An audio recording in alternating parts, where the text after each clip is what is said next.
Hello everybody and welcome to episode 85 of the Chesterfield of Dreams. My 12th season in charge of the club is officially underway with league and European commitments dominating affairs in the first 2 months. But let's just take a look at how things have gone since my Community Shield defeat against Manchester United. And you're not going to be too pleased to see that I'm doing very, very badly by the new and improved standards. We are lying in 16th position in the league after 2 wins and 5 defeats. Despite that, we've scored 15 goals and conceded 18. It's a dreadful amount, but if we really want to show our ambitions, we should be conceding far less goals. Look at Newcastle, for example, unbeaten and only 2 conceded all season. So we won the battle of the FA Cup, but it looks like Newcastle are on their way to winning the war. So very, very disappointing. I don't know what's really gone wrong with the players, but they have a lot to answer for, as do I, for constantly messing up our chances. So understandably, having to play Manchester United twice in a row is a big, big ask for a club like ours, and especially when you got 1-0 down inside 5 minutes yet again and have a man sent off in the first half. You know, things are not going to be in your favour. And that proved to be. We were beaten 2-1 at the Pro Act by the champions. Romelu Lukaku even scored again in the second half. We gave ourselves a little bit of hope to Ronnie Pinho's penalty.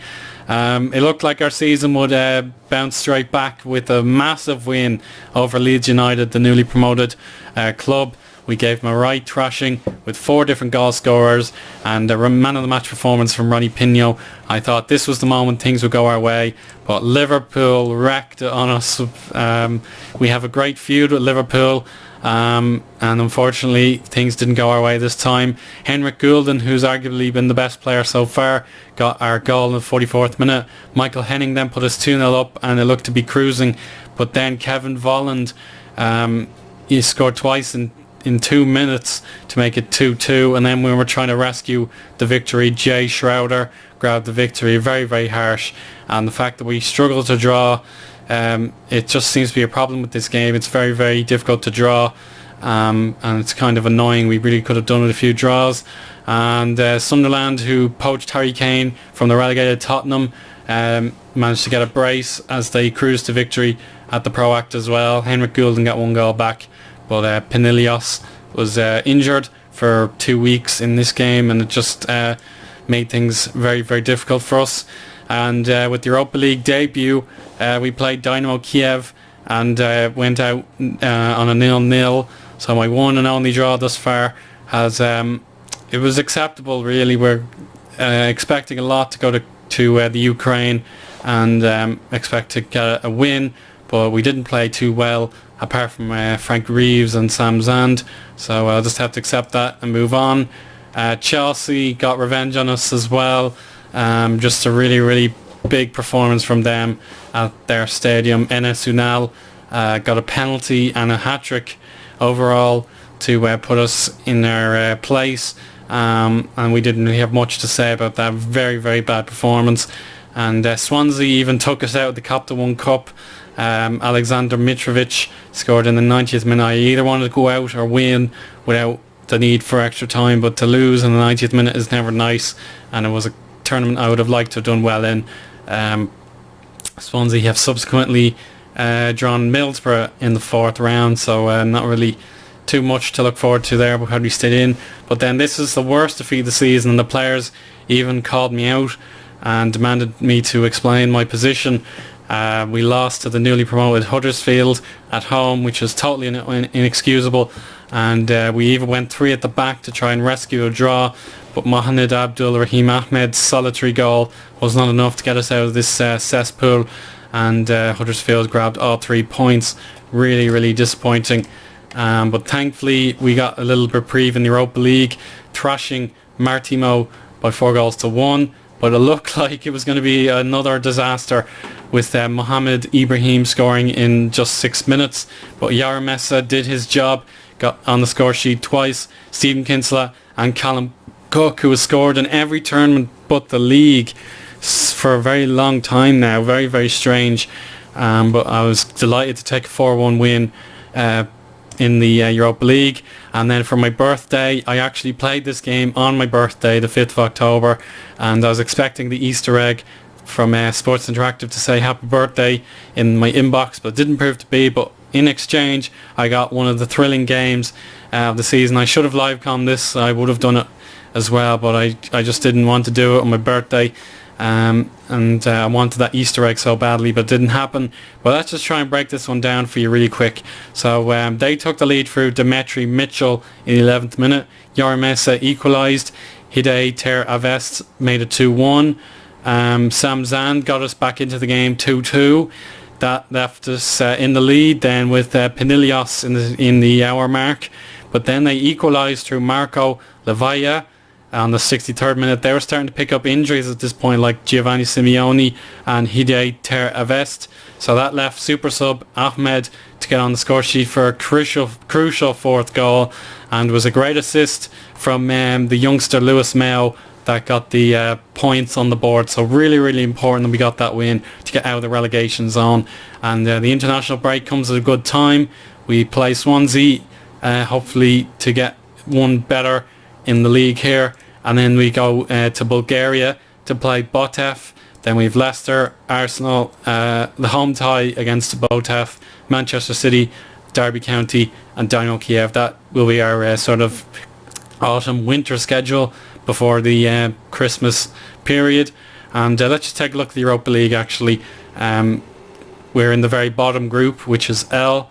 All the way down. You can probably slow down the video if you want to see all those groups, but you can see we have a 1 point lead against Maritimo, and then Dynamo Kiev have yet to win a game. They've drawn to Botev and to us, so I'm pretty pleased with that. I'd say Maritimo are pretty decent threats since they're actually winning the Portuguese league. Very interesting indeed. But the stranglehold from the big three clubs remains intact, so I'd love to see Maritimo do well. They've got some pretty handy players. But to be a point ahead after 2 games is ideal.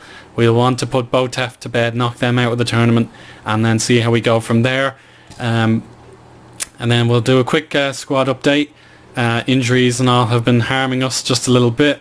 But Frank Reeves has picked up a suspension. He was sent off against Queen's Park Rangers in that thrilling game. I forgot to mention that. And we really could have done without him getting sent off, to be honest. Injuries have been plaguing Ruben Loftus-Cheek.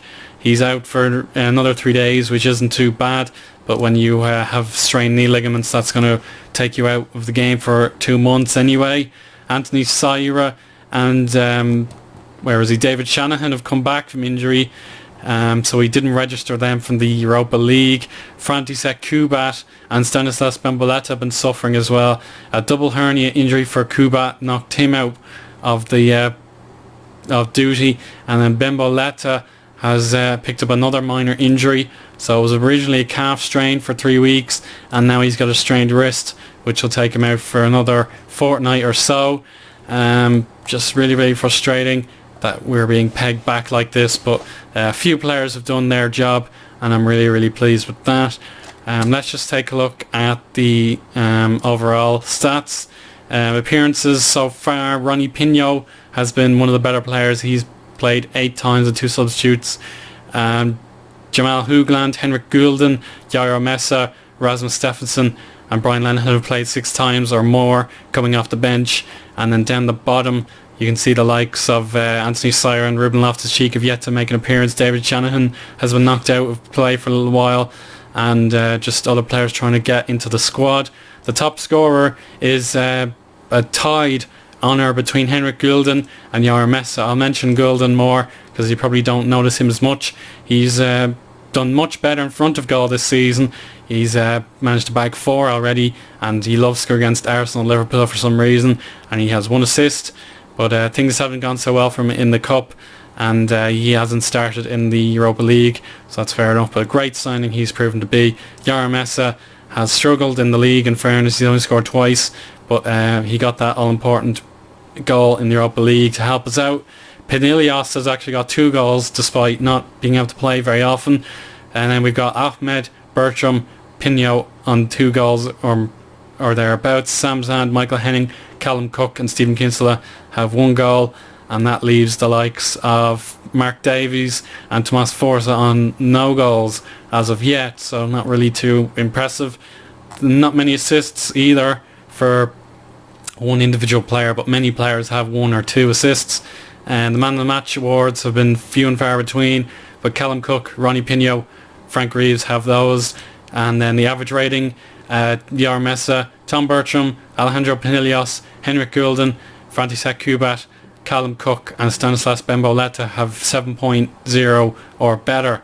So that's all you really need to see there. Finances remain pretty strong. We of course probably spent a fair amount of money in the transfer window. Yes, that's correct. So, well, I don't know where we lost it all really, but I don't know really. But the likes of Lewis Mayo, you want to take a look at him perhaps. He's our new right winger, of course, and he's improving reasonably well. He got his first assist for the club against Queen's Park Rangers, or he got one against Huddersfield. So he's starting to get his feet on the ground and moving. But that's great to see. Ashley Watson is the other English youngster that you might want to know about, and he's done reasonably well, but his last few games have not been up to scratch. So hopefully we can get him to build his confidence. But that's really all that needs to be said, guys. I know live comms are what makes this channel, but I'm going to have to forfeit that ability for you today. But I'll try and live com this Arsenal game. I haven't live com them in a long time, I don't think, so I'll definitely do the Arsenal game on the start of November, and we'll hopefully rescue our Premier League blunders and start to show that we are good in attack and defence. So until next time, I'll speak to you again soon. Bye bye.